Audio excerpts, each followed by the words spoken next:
ఎవరి ప్రచారం వాళ్ళు చేసుకోవాలి. నేను చాలా సంవత్సరాల నుంచి ఎన్నికలు చేస్తాను. ఎప్పుడు కూడా హోందాగా కాంగ్రెస్ కానీ ఇంకొకటి కానీ టీడీపీ ఎవరు ఎదురుపడినా కూడా ఒక పక్క నుంచి వాళ్ళు ఒక పక్క నుంచి వెళ్ళిపోవడం, పెద్ద మనుషులు అన్న వాళ్ళు మధ్యలో ఉండి పక్క నుంచి ఎవరి దారిని వాళ్ళు అటువైపు ఇటువైపు కూడా చేయటం జరుగుతుంది. ఇప్పుడు కూడా మీరు చూశారు, మేము చెప్తున్నాం ఎవరు వద్దని, మా వైపు వాళ్ళందరినీ కూడా వారించడం జరిగింది. అసలు అటువైపు కవ్వింపు చర్యలు అటు నుంచి వచ్చినా మీరేం మాట్లాడొద్దన్నా మా వాళ్ళందరినీ కూడా పక్కకు పెట్టాం. వారికి నమస్కారం చెప్పాను తప్ప ఎవరు కూడా ఒక్క మాట కూడా మాట్లాడలేదు. కాకపోతే ఏమైందంటే అంతా కుర్ర బ్యాచ్, యంగ్ బ్యాచ్, వాళ్ళకి కొంచెం ఈ విధానాలు పద్ధతులు ఇవన్నీ కూడా సంయమనం పాటించాలి, అట్లా చేయకూడదు అనే విధానం తెలియకపోవటం వల్ల వాళ్ళ హెచ్చరిక అంతే. వచ్చారు అరిసాము, వాళ్ళు ఎవరో వచ్చారు మనం ఏదో అరిసాము, ఇంతే తప్ప ఎలక్షన్లో ఎవరికైనా హక్కు ఉంటుంది, ఎవరైనా కూడా ప్రచారం చేసుకోవచ్చు. ఎవరైనా వచ్చినప్పుడు పక్కకు తగిలి వాళ్ళకి దారి ఇవ్వాలి, లేదా మనం వెళ్ళిపోవడానికి దారి ఉంటే వెళ్ళిపోవాలని అనుకోవాలి.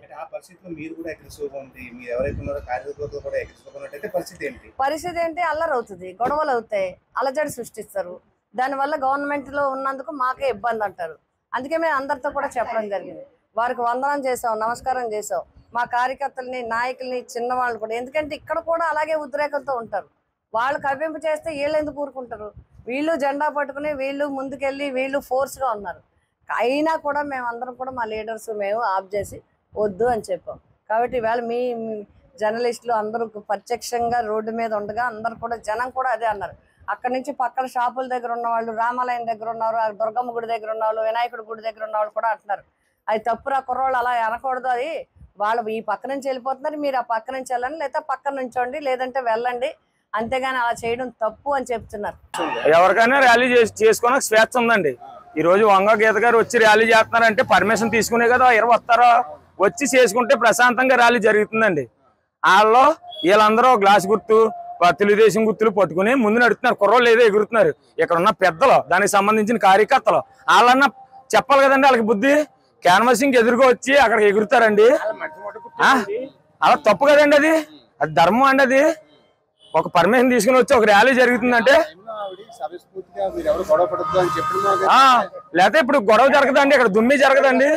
గీత గారు సౌమ్యమైన మనిషి కాబట్టి, ఎంతో దూరం దృష్టి ఉన్న మనిషి కాబట్టి, బాబు వాళ్ళ ఎగిరినా మీరు పట్టించుకోకండి, పక్క నుంచి నడిచేయండి అని మా అందరికి చెప్పిందండి ఆవిడ.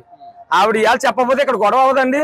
20లో ఇక్కడ దుమ్మి చేయడానికి వాళ్ళు ఈ జగన్ గారి విజయాన్ని వాళ్ళు తట్టుకోలేక, గీత గారి విజయాన్ని వాళ్ళు తట్టుకోలేక మాకు ఇది ఏదో చేసేద్దామని ముందుకొచ్చి గొడవ పెట్టిన ప్రయత్నం చేశారండి. మా గీత గారి వాళ్ళకి ఇప్పుడు గొడవ జరగలేదండి, జరగనివ్వదండి ఆవిడ. ఎట్టి పరిస్థితుల్లోని ఏ కారణం చేత కూడా గొడవ ఒప్పుకోదండి ఆవిడ. నడండి, ఎంతంత విమర్శలు చేసినా తిరిగి మాట అందండి ఆవిడ. అందుకేనండి ఆవిడ అంటే మాకు అభిమానం. తప్పు కదండి, అసలు ఎదురు రావడం అనేది ఎంత తప్పు ఆలోచించండి. గీత గారు వచ్చారంటే పర్మిషన్ తీసుకుని 3 రోజుల ముందు నుంచి పర్మిషన్ ఇస్తేనే కదండి వస్తారో. ఒక నాయకురాలు వస్తుంది. ఆ రోజు అక్కడ పవన్ కళ్యాణ్ వచ్చాడు, వస్తే ఎవరన్నా ఇలా అడ్డు వెళ్ళారండి. అదండి ఈ ఊరు సంస్కారం. For more videos like this, subscribe Big TV channel.